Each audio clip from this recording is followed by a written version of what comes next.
this doctrine of the void is really the basis of the whole Mahayana movement in Buddhism. It's marvelous. The void, of course, is in Buddhist imagery symbolized by a mirror, because a mirror has no color and yet reflects all colors. When this man I talked to you of, Huineng, said that you shouldn't just try to cultivate a blank mind, what he said was this: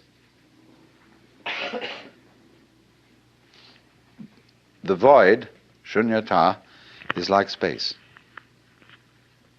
Now, space contains everything: the mountains, the oceans, the stars, the good people and the bad people, the plants, the animals, everything. Now, the mind in us, the true mind, is like that. You will find that when Buddhists use the word mind, they've several words for mind, but I'm not going into the technicality at the moment. They mean space. See, space is your mind. It's very difficult for us to see that because we think we're in space and look out at it. There are various kinds of space. There's visual space, distance. There is audible space, silence. There is temporal space, as we say, between times. There is musical space, so-called distance between intervals, or the intervals between tones, rather. It's quite a different kind of space than temporal or visual space. There's tangible space. But all these spaces, you see, are the mind. They are the dimensions of consciousness.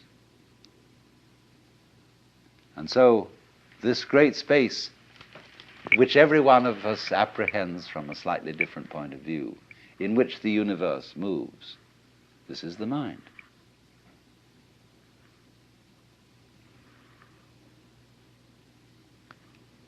So it's represented by a mirror, because although the mirror has no color, it is for that reason able to receive all the different colors. Meister Eckhart said, in order to see color, my eye has to be free from color.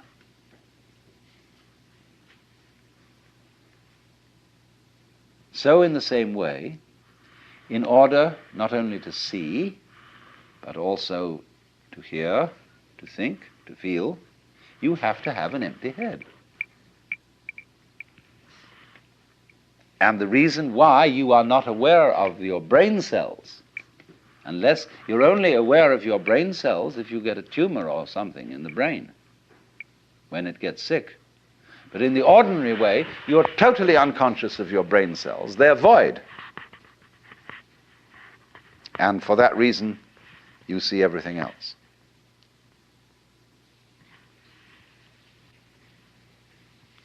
So that's the central principle of the Mahayana. And it works in such a way, you see, that it releases people from the notion that Buddhism is clinging to the void. This was very important when Buddhism went into China. The Chinese really dug this, because Chinese are a very practical people. And when they found these Hindu Buddhist monks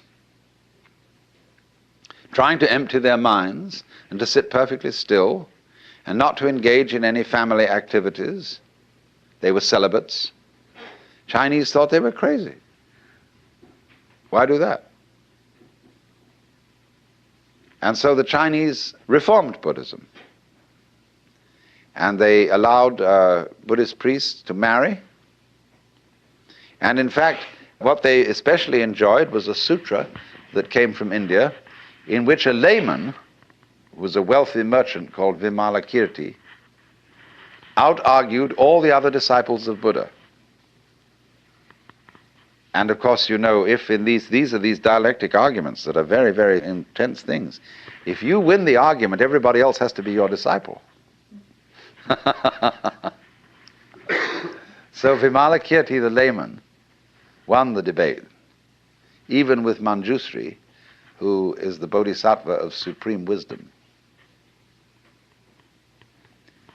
They all had to see a contest to define the void. And all of them gave their definitions. Finally, Manjusri gave his. And Vimalakirti was asked then for his definition, and he said nothing.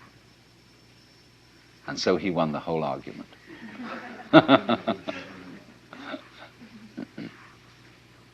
thunderous silence.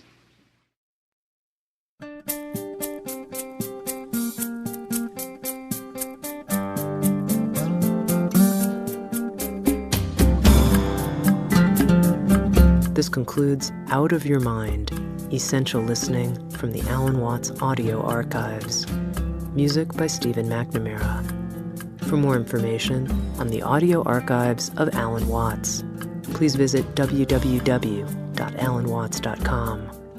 For additional copies of this audio learning series, or for a complete catalog of audio, video, and music for the inner life, please visit Sounds True on the World Wide Web, www.soundstrue.com, or call Sounds True 800-333-9185, or write the Sounds True catalog, P.O. Box 8010, Boulder, Colorado 80306. Thank you for listening.